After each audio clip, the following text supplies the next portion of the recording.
faire arrêter Marcel Ibama et Simon Donizor et les écrouer tout de suite à son famille. Ce n'était assurément pas la bonne chose à faire. Alors, le prétexte trouvé pour mettre aux arrêts ces deux leaders syndicaux, enseignants retraités, c'est que justement, ils sont retraités et que, en l'espèce, ils ne devraient donc pas s'impliquer dans la grève lancée par le collectif SOS Éducation. Pourtant, en France, par exemple, même quand un fonctionnaire a pris sa retraite, il peut continuer à soutenir les actions du syndicat auquel il a appartenu. Il y en a même qui deviennent des membres bénévoles. Un leader d'opinion, par principe dans un état de droit, ne devrait faire l'objet de poursuites pour ses opinions. Il est dit, selon l'accusation, que Marcel Ibama aurait empêché des enseignants de faire cours dans des établissements. Un leader d'opinion enseignant à la retraite qui se porte aux côtés de ses jeunes frères en grève, soutenir leur mouvement et demander au pouvoir public d'agir dans le sens escompté par les enseignants qui posent des revendications sociales.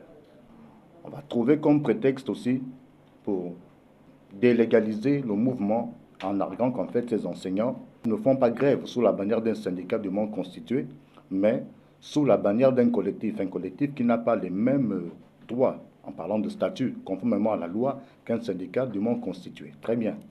Mais qu'est-ce que ça enlève à la légitimité des revendications posées? Déjà, quand vous regardez la promptitude avec laquelle la ministre d'État en charge de l'Éducation nationale, Camélia Ntotoum-Leclerc, a pris 687 dossiers. On dit que dans la nuit du mardi 20 janvier 2026, elle aurait travaillé jusqu'à 23 heures par là pour examiner chacun des 687 dossiers qu'elle a ensuite renvoyé chez sa collègue de la fonction publique, Laurence Ndong, qui elle aussi a travaillé avec la même promptitude. On en vient simplement se demander ce qui posait problème. Pourquoi ne pas avoir fait ça depuis longtemps pour éviter qu'on arrive à cette situation où il y a des dommages aujourd'hui avec ces leaders qui sont donc incarcérés, Marcel Ibama et Simon Donizor. On aurait pu éviter ça. D'autant que Camélia Ntotoum-Leclerc est au gouvernement de la République et il y a continuité du service public depuis 2020. Elle est au gouvernement depuis 2020. 6 ans au gouvernement, on a une assez parfaite connaissance des dossiers. Et on sait exactement ce qu'il faut faire.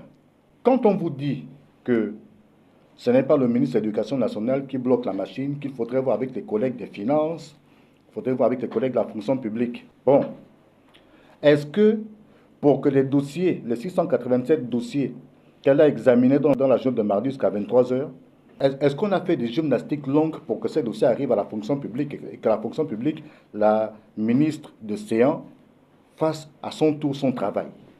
Du tout. Le gouvernement travaille de façon collégiale, sauf à nous dire que dans ce gouvernement-là, chaque ministère, en fait, a sa parcelle de pouvoir et qu'il faut des négociations entre ministres pour que tel dossier passe, ce qui ne peut pas s'expliquer. Le gouvernement agit de façon collégiale et complémentaire. L'éducation nationale gère les dossiers d'éducation nationale. Quand il faut des reclassements, des avancements sur carrière, des rappels sur les statuts, etc., c'est le ministère de tutelle qui voit avec les ministères concernés, puisque les dossiers sont transversaux, et puis dit, bon écoutez, moi j'ai telle situation qu'il faut gérer. Et le ministère des Finances va simplement payer. C'est simple.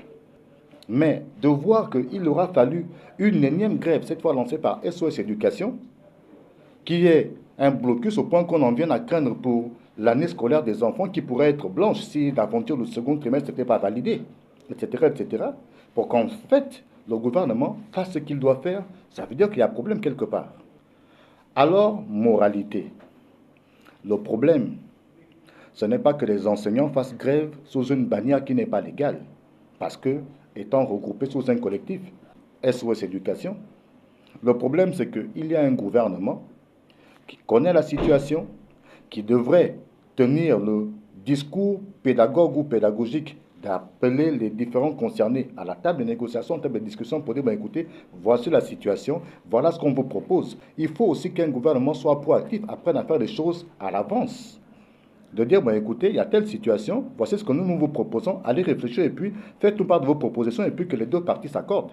On a attendu qu'il y ait un bras de fer au point que les établissements soient fermés majoritairement sur l'ensemble du territoire national pour qu'enfin on commence à voir un début de solution apportée. Et là, il aura fallu que ce soit le président qui tape du poing sur la table, qui donne des instructions fermes. Alors qu'on pouvait simplement, chaque ministre faisait simplement son travail. C'était pourtant simple.